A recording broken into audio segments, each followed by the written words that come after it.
Okay, YouTube, Eric here on the river. Not a product review, because I have not used this quite long enough yet, but this is the MSR brand Autoflow water filtration setup. It's a gravity filter,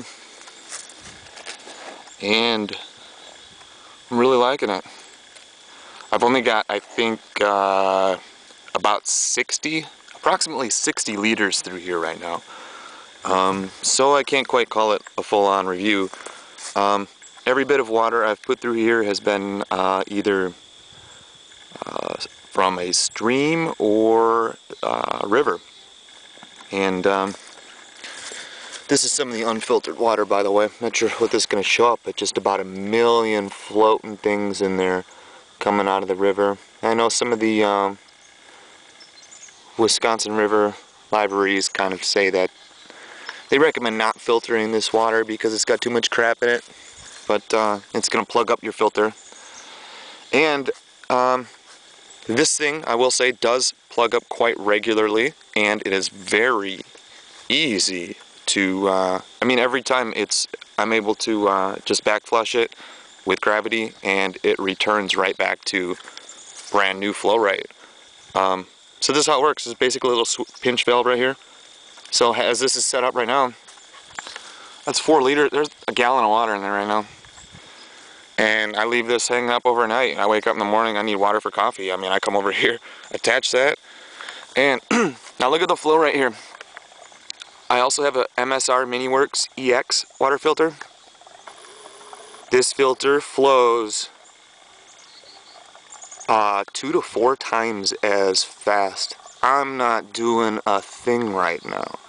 I could be cutting wood, I could be cooking food, I could be setting up other gear. I could just be standing around watching this thing do work. There it goes. I'm not sitting here kneeling down pumping. That's the thing I found out about pump filters too, is that the real big issue is the higher you have the filter above the water level, the more difficult it is. At least it seems that way for my MiniWorks. So it kind of forces me to kneel down, like right at the water level. And because if I want to stand up, if the hose is long enough, it's a lot harder for it to pull that water up.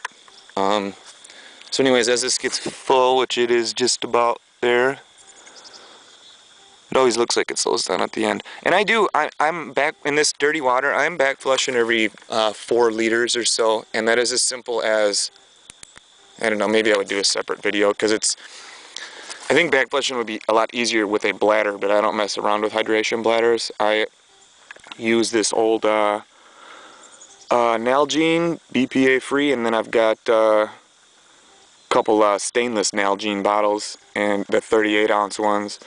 And I bring a SteriPen too. I like this 32 ounce. The SteriPen is set up for 32 ounce, and water purification tablets are set up for 32 ounce. So I like bringing this with. I can drop a tablet in there just fine. The 38 ounce Nalgene's, I think I can pretty much eyeball that to 32 ounces if filtration system fails and I'm relying on purification tablets. But anyways, for my little how I backflush this when it is done, or when it's slowed down a lot, I screw this on tight. It's on loose right now to allow air to exit. I leave it loose when I'm filtering, but I screw that on tight, and this valve right here is a quick release. You push the button and it comes right out. Boom. No leaking. It's all sealed up. Let's push this back in. One-handed trying to film, but okay, so I remove that and I basically lift the bottle up and I hold the bottle upside down, and you'll see straight up brown water, boosh, brown, come out. And all of a sudden, then it's kind of funny, it seems like it's not working correctly after you backflush it. I can do that like 1 or 2 times if I need to do it twice. Flow rate doesn't come back right away because there's air in this hose, and you've got to, one of the little things I've noticed is you gotta like flick this. Well, you could even see a bubble come out. You gotta flick this a couple times, get the air bubbles out of there after you attach that. Boom, boom, boom, flick this, air bubbles come out. Same with this hose. Get the air bubbles out of this. When air is trapped in here, it's very slow, I've found. Once you back flush, get the dirt out, and you'll see the brown nasties come out when it's upside down, you know, not going back in here, but when I have it upside down, I'm back flushing from there. And I'll quickly say this too.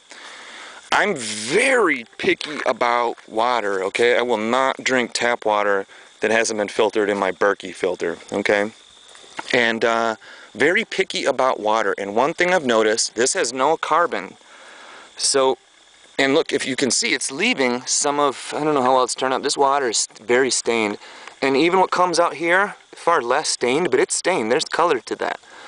And I'm very, very picky about water. And in the 3 or 4 years, not long, that I've been filtering my own water on hikes, camping, and such, with the MSR MiniWorks EX that has a carbon core to remove chemicals and offensive odors and such, with that filter and with this filter, I've never once filtered water that I did not like the taste of. Any of the water. This water with the slight stain in there right now, this water tastes better than any tap water, any unfiltered tap water. If you're not putting your tap water through a $300 freaking filter to remove the chemicals that they're adding to that, this water to me tastes far, far better. And when I say far, far better, when I used to buy bottled water, my favorite two, I can taste the difference between brands. And my favorite two are very hard waters, and they're Evian and Fiji. Evian, I believe, has a lot of calcium, magnesium, like our water here in southern Wisconsin, or a limestone aquifer. And I think the Fiji had a lot of silica. We got some of that in our water here too. But it's that mineral content that's good. And anyways, just wanted to say I'm very picky about water, and any water I drink out of any river, lake, stream tastes better than tap water, or even better than most bottled waters to me. This, I would say this water right here would be right up there with the best of the bottled waters. Okay, thanks for watching.